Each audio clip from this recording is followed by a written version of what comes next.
خب بچه چطورید؟ حالتون چطوره؟ بچه لند کردم پلتفرم که بزنم در گوش انمیو کبابی را بندازم، ولی یه اسکواد 4 نفره اومده بود بزنه در گوش داشنیما و اسکوادش بفرستم اون لابی. ای یزیدا میخوای ما رو بفرستی لابی؟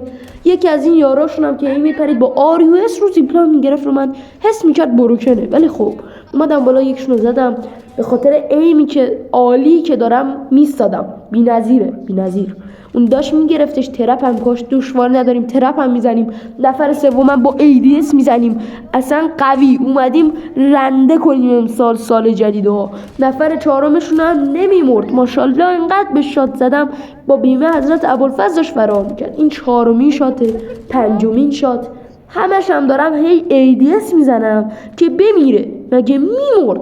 اینم با شات شیشم فرستادیم لابی.